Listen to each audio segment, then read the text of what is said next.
91 की वो रात जैसे मेरे लिए कयामत की रात बन गई थी। उस दौर में हमारे गांव शिवपुर में बिजली कभी कभार ही आती थी।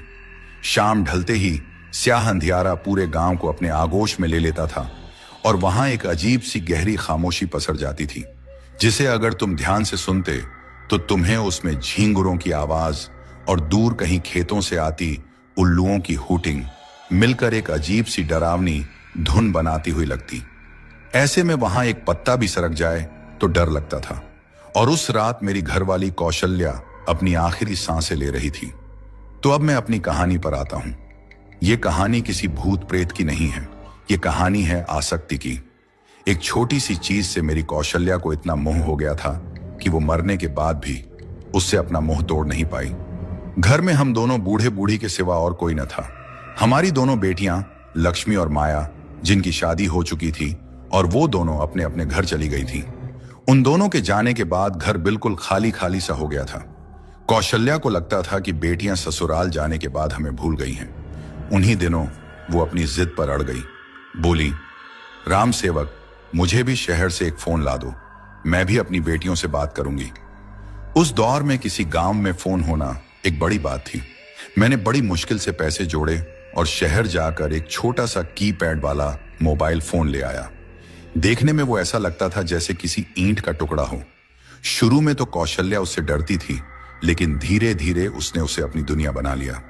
मजाल था कि कोई उसके फोन को छू भी ले। वो उसे हमेशा अपनी साड़ी के पल्लू के कोने में कसकर बांधे रखती थी। जहां कौशल्या होती वहीं उसका फोन भी होता। वो उस फोन को ऐसे देखती रहती जैसे वो कोई नन्हा बच्चा हो। फिर एक दिन अचानक कौशल्या की तबीयत खराब हो गई। उसके गले से एक अजीब सी खरखराहट की आवाज आने लगी थी। उसकी आवाज भी बैठ गई थी और वो ठीक से कुछ खा पी भी नहीं पा रही थी। मैंने बहुत से वैद्य हकीमों से उसका इलाज करवाया, लेकिन कोई फायदा ना हुआ। दिनों दिन उसकी हालत खराब होती जा रही थी। एक दिन हमारी दोनों बेटियां लक्ष्मी और माया शहर से कौशल्या को देखने आईं। उनके साथ उनके पति भी आए थे। उनकी सलाह पर मैंने कौशल्या को शहर के एक अच्छे डॉक्टर को दिखाया। डॉक्टर ने कौशल्या का चेकअप करके मुझसे जो कहा, उसे सुनकर जैसे मेरी देह में एक अजीब सी सनसनी दौड़ गई। उन्होंने बताया कि कौशल्या के गले में एक बेहद गंभीर किस्म का कैंसर हो गया है और अब वो सिर्फ कुछ ही दिनों की मेहमान है। बिस्तर पर लेटे लेटे भी कौशल्या का एक हाथ हमेशा उसकी साड़ी के पल्लू के कोने में बंधे उस मोबाइल फोन पर ही रहता था, जैसे वो कोई ताबीज हो जो उसे जिंदा रखे था। जब मैं कौशल्या की उस आखिरी रात के बारे में सोचता हूं तो आज भी मेरे रोंगटे खड़े हो जाते हैं। कौशल्या उस रात पूरी तरह से थक चुकी थी। उसकी आंखें बंद थीं, लेकिन होंठ हिल रहे थे। मैं उसके बिस्तर पर उसके पास ही बैठा उसका हाथ सहला रहा था। बाहर एक अजीब सा घना अंधेरा छा चुका था। पूरा गांव गहरी नींद में जा चुका था। अचानक उसके गले से एक आवाज आई, एक अजीब सी भारी खखराहट की आवाज, जैसे कोई गहरे पानी में डूब रहा हो और उसके फेफड़ों में पानी भर रहा हो। मेरा कलेजा मुंह को आ गया। मैंने चिल्लाकर पूछा, कौशल्या, कौशल्या, क्या हुआ? वो कुछ बोल नहीं पाई। कुछ पल के लिए उसकी आंखें खुली और उसने मेरी ओर देखा। उसकी आंखों में एक अजीब सी अनकही पीड़ा थी, जैसे वो मुझसे आखिरी बार कुछ कहना चाहती हो, लेकिन उसकी आवाज उसके गले में ही फंस कर रह जाती थी। मैं घबराकर वैद्य जी को बुलाने भागा, लेकिन जब वापस लौटा तो वो जा चुकी थी, हमेशा हमेशा के लिए। सावित्री के जाने के बाद घर में एक अजीब सी खामोशी छा गई थी। मैं पूरी रात सो नहीं पाता था। बरसों तक मैं जिसकी बगल में सोया, अब वो जगह खाली थी। बिस्तर का वो खालीपन मुझे खाए जा रहा था। ऐसा लगता था जैसे कौशल्या मुझे सजा दे रही थी, क्योंकि मैं उसके आखिरी समय में उसकी कोई मदद नहीं कर पाया था। मैंने उस फोन को कौशल्या का एक स्मृति चिन्ह मानकर खिड़की के पास पड़ी एक लकड़ी की मेज पर रख दिया था। वो अब बंद पड़ चुका था, क्योंकि कौशल्या के जाने के बाद करीब हफ्ते भर से मैंने उसे छुआ तक नहीं था। सच कहूं तो अब उसकी देखभाल करने वाला कोई नहीं था। उस रात मैं बिस्तर पर लेटा कौशल्या के ख्यालों में डूबा था। रात के करीब 12 बजने को थे। तभी उस भयानक सन्नाटे में दूर कहीं से कुत्ते की भौंकने की आवाज आई और फिर सब शांत हो गया। तभी उस कोठरी में ट्रिन ट्रिन की एक तीखी आवाज गूंजी। उसे सुनकर जैसे मेरा खून जम गया। वो आवाज उसी फोन से आ रही थी जो उस खिड़की के पास पड़ी लकड़ी की मेज पर रखा हुआ था। मैं हैरान था क्योंकि उस फोन की बैटरी मैंने कई दिनों से चार्ज नहीं की थी और अब वो फोन अचानक चालू हो गया था। उसकी स्क्रीन की नीली रोशनी पूरे कमरे में फैल रही थी। मेरे हाथ कांप रहे थे। इतनी रात को भला कौन फोन करेगा? मैंने जब फोन उठाकर देखा तो मुझे अपनी आंखों पर विश्वास नहीं हुआ। उसकी स्क्रीन पर हमारे घर का ही फोन नंबर दिखाई दे रहा था। मैं दबी हुई आवाज में बोला, हेलो हेलो, कौन है? दूसरी ओर से कोई आवाज नहीं आई, बस एक गहरी चुप्पी थी। मैं फोन को कान से चिपकाए खड़ा ही था कि तभी उससे एक अजीब सी खरखराहट की आवाज आई। वो आवाज बिल्कुल वैसी ही थी जैसी कौशल्या के आखिरी समय में उसके गले से आई थी। घबराहट में वो फोन मेरे हाथ से छूटकर उस मेज पर गिरा और खामोश हो गया। मेरी सांसें तेज हो गई थीं और मैं मन ही मन ये सोच रहा था कि क्या सच में ये कौशल्या की ही आवाज थी? लेकिन अब तो वो इस दुनिया को छोड़कर जा चुकी है। भला ये आवाज उसकी कैसे हो सकती है? मेरे मन में दर्जनों सवाल उठने लगे थे। उस रात मुझे नींद नहीं आई। मैं पूरी रात जागता रहा। अगली रात भी यह सिलसिला जारी रहा। जैसे ही घड़ी ने 12 बजाए वो मोबाइल फोन ट्रिन ट्रिन करके फिर से बज उठा। जैसे ही मैंने उसे अपने कान से लगाया तो दूसरी ओर वही खरखराहट की आवाज थी। मेरे समूचे शरीर में एक सनसनी सी दौड़ गई। अब ये रोज का नियम हो गया था। जैसे ही रात के 12 बजते वैसे ही वो फोन बज उठता। मैं कांप कर बिस्तर पर उठ बैठता और उसकी घंटियां सुनता रहता। मुझे अब यह एहसास होने लगा था कि शायद कौशल्या का मरने के बाद भी इस फोन से मोह छूट न सका है और अब उसकी आत्मा इसी में बस गई है। मैंने ये बात किसी को नहीं बताई और बताने का कोई फायदा भी न था। भला कौन यकीन करता मेरी इस बात पर? सब यही कहते, बुढ़ापे में दिमाग सठिया गया है बुढ़े का।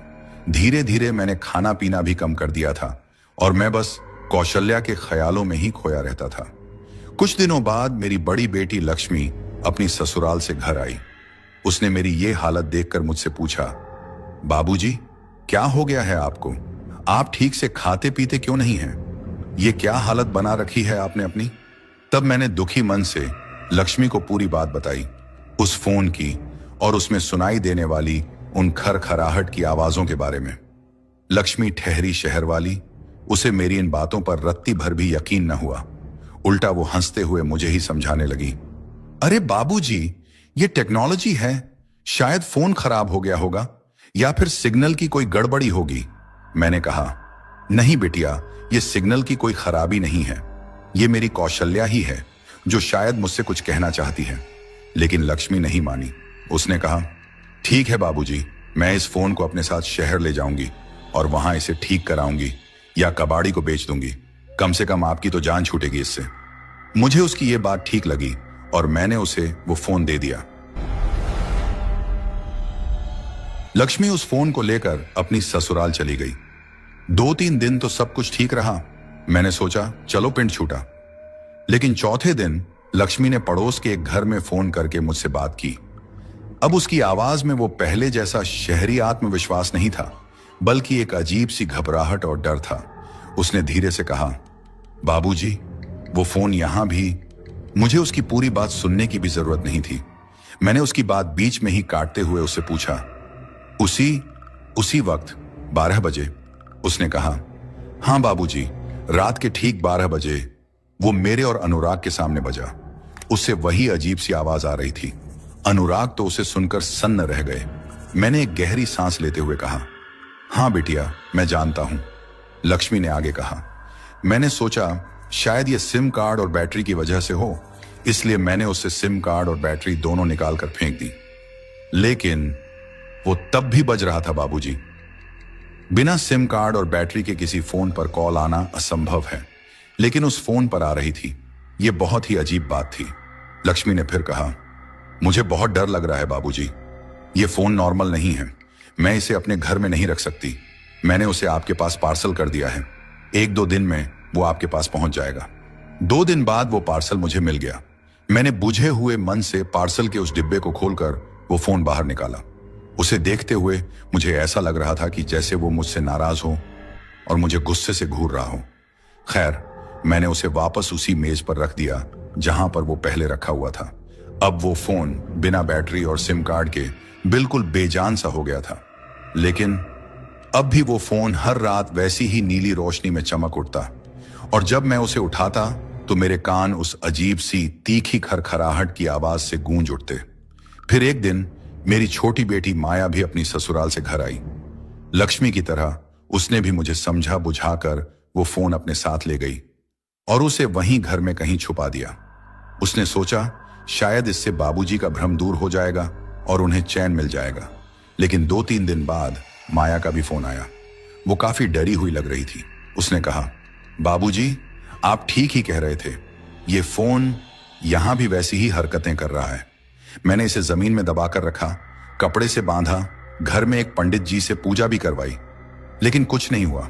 जैसे ही घड़ी रात के 12 बजाती है वैसे ही ये बजने लगता है। उसने भी वो फोन मेरे पास वापस भेज दिया। जब वो फोन मुझे वापस मिला तो मैं अंदर से बिल्कुल टूट चुका था।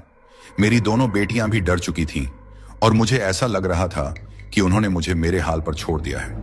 अब मैं इस आफत से अकेला ही जूझ रहा था, लेकिन इस अकेलेपन में मेरे भीतर एक बदलाव आया। डर और नींद की कमी से मेरा दिमाग अब थक चुका था। अब मैं फोन से आने वाली उस खरखराहट की आवाज को डर से नहीं बल्कि ध्यान से सुनने लगा था। एक रात जब वो फोन बजा तो मैंने उसे गुस्से में उठाते हुए कहा, कौशल्या, आखिर तुम चाहती क्या हो? लेकिन उस ओर से कोई जवाब नहीं मिला, सिर्फ वही खरखराहट। लेकिन अब मुझे ये पूरा विश्वास हो गया था कि ये मेरी कौशल्या की ही आत्मा है, जो शायद मरने के बाद उसके इस फोन से इतना ज्यादा लगाव होने के कारण इसी फोन में फंसकर यहीं रह गई है और अब उसकी आत्मा मुझसे अपनी मुक्ति की गुहार लगा रही है। अब मैंने ये सोच लिया था कि मुझे अपनी कौशल्या को इससे किसी भी तरह से आजाद कराना है। काफी सोच विचार करने के बाद मैं इस नतीजे पर पहुंचा कि जैसे मरने के बाद शरीर मिट्टी में मिलता है, वैसे ही किसी अतृप्त आत्मा की आसक्ति भी मिट्टी में मिलनी चाहिए। मुझे यही एक उपाय सबसे ठीक लगा जिससे कौशल्या की बेचैन आत्मा को शायद चैन मिल सके। उस रात पूरा गांव गहरे सन्नाटे में डूब चुका था, लेकिन आसमान में तारे टिमटिमा रहे थे। मैंने कंधे पर फावड़ा उठाया और उस फोन को अपनी कमीज की जेब में डालकर गांव के किनारे वाले उस छोटे से कब्रिस्तान की ओर चल पड़ा। वहां पहुंचकर मैंने कौशल्या की कब्र के पास जमीन खोदनी शुरू की। कुछ ही देर में मैंने एक छोटा सा लेकिन गहरा गड्ढा खोद डाला था। फिर मैंने अपनी कमीज की जेब से वो फोन बाहर निकाला और उसे आखिरी बार ध्यान से देखा। कांच के पीछे उसकी नीली स्क्रीन बिल्कुल शांत थी। मैंने अपनी आंखें बंद की और धीरे से फुसफुसाते हुए कहा, कौशल्या, मैंने तुम्हारी आवाज सुनी और तुम्हारा दर्द भी समझा। अब तुम चली जाओ यहां से। ये दुनिया अब तुम्हारी नहीं रही, अब तुम आजाद हो। फिर मैंने उस फोन को कौशल्या की कब्र के ठीक बगल में खुदे हुए उस छोटे से गड्ढे में रखकर उसे मिट्टी से ढक दिया। कौशल्या को भौतिक चीजों से आजाद करने का ये मेरा अंतिम अनुष्ठान था। उस रात के बाद से मुझे उस फोन से और कौशल्या की आत्मा को इस दुनिया से हमेशा के लिए छुटकारा मिल गया था।